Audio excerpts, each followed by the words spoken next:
buat kamu yang punya muka antagonis dari lahir, dengerin ini deh. Foto SIM di beberapa negara nggak boleh menampilkan ekspresi senyum. Seiring dengan kemajuan teknologi, ada pendekatan mutakhir yang bisa dipakai untuk mengambil foto SIM, dan malahan nggak cuma secara dua dimensi. Sistem ini menganalisis berbagai area wajah, lalu mengenkripsi datanya. Ekspresimu harus tetap netral agar software pengenalan wajah lebih gampang memindai wajahmu. Dan kalau kamu memakai kacamata, kemungkinan besar juga harus dilepas. Tapi gimana ya, kalau kamu mau bikin foto SIM sambil ngopi-ngopi cantik? Jelas nggak boleh dong.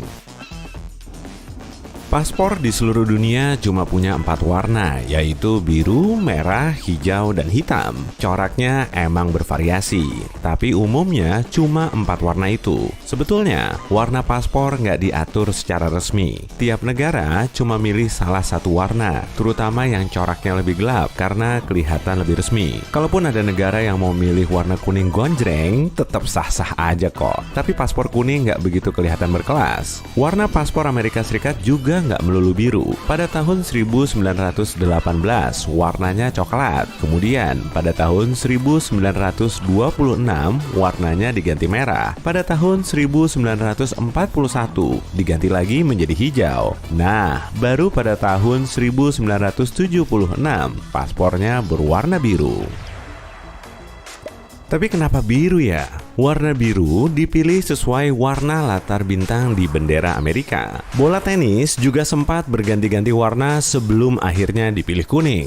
Awalnya, bola ini berwarna hitam atau putih, mengikuti warna lapangan. Baru pada tahun 1972, Federasi Tenis Internasional menetapkan warnanya menjadi kuning seperti sekarang. Warna kuning kehijauan gonjreng paling gampang tertangkap mata manusia. Penonton tenis di layar kaca juga akan gampang ngelihat pergerakan bola di lapangan. Warna yang dijuluki sebagai optic yellow ini juga sering dipakai sebagai warna pelang jalan. Lihat aja tuh.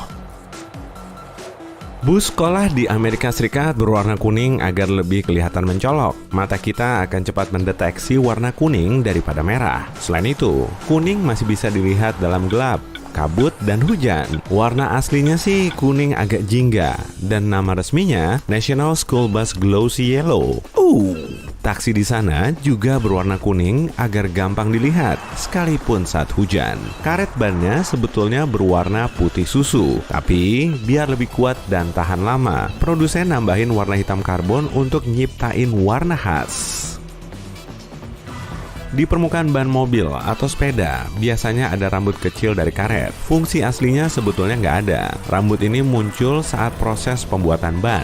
Jadi, karetnya dicampur dengan hitam karbon terlebih dulu, lalu dimasukin ke cetakan ban. Karet ini tersebar ke seluruh cetakan ban di bawah tekanan tinggi. Untuk meningkatkan kualitas ban, karet perlu disebarkan ke seluruh permukaan ban secara merata. Tapi, gelembung udara bisa muncul di sela-sela cetakan dan karet. Untuk mengatasi masalah ini, cetakan ban diberi lubang kecil. Sebagian karet akan masuk ke lubang ini. Setelah bannya jadi dan diangkat dari cetakan, karet di dalam lubang berubah jadi rambut kecil.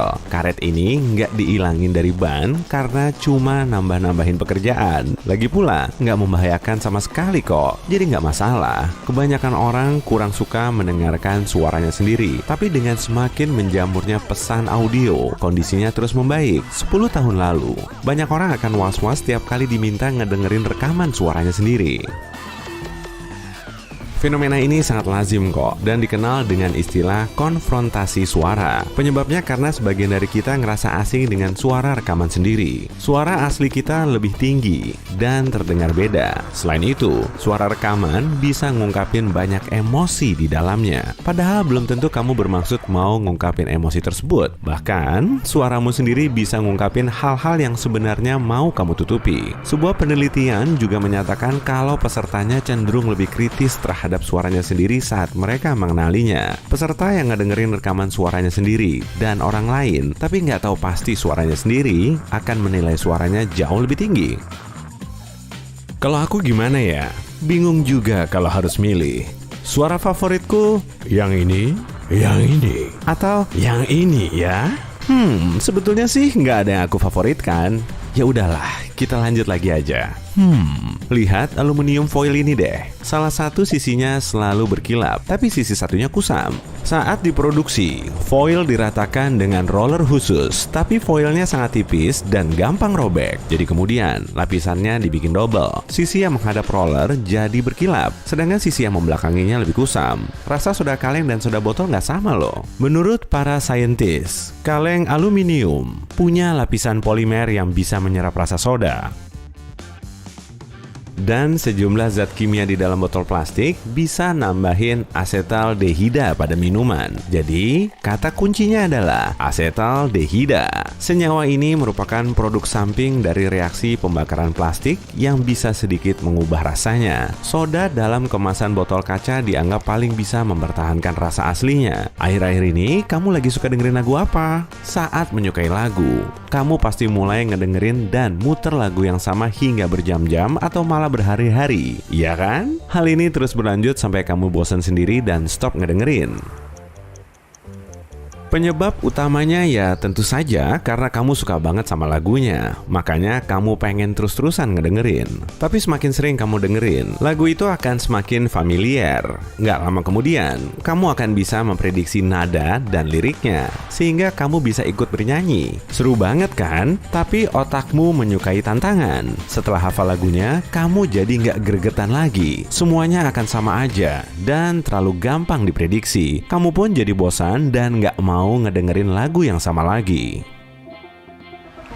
Matahari terbit dan terbenam sangat mirip karena sang surya mulai naik maupun tenggelam di cakrawala. Tapi keduanya punya perbedaan meski kita nggak selalu mendeteksinya. Penyebab utamanya yaitu udara yang lebih tercemar di sore hari. Di waktu tersebut, udara mengandung banyak partikel kecil yang bikin cahaya yang terhambur kelihatan beda dari matahari terbit. Matahari terbenam palsu di film-film sebetulnya bisa diamati. Kadang, sutradara malas bangun pagi untuk merekam matahari terbit yang asli. Jadi, mereka merekam matahari terbenam lalu bikin time reverse-nya. Tapi minusnya, saat matahari terbit, sang surya naik ke kanan, dan saat matahari terbenam, geraknya turun ke kiri. Jadi, saat sutradara mengambil gambarnya kemudian bikin time reverse-nya, geraknya malah naik ke kiri bukan ke kanan. Nah, sekarang kamu udah tahu rahasianya kan?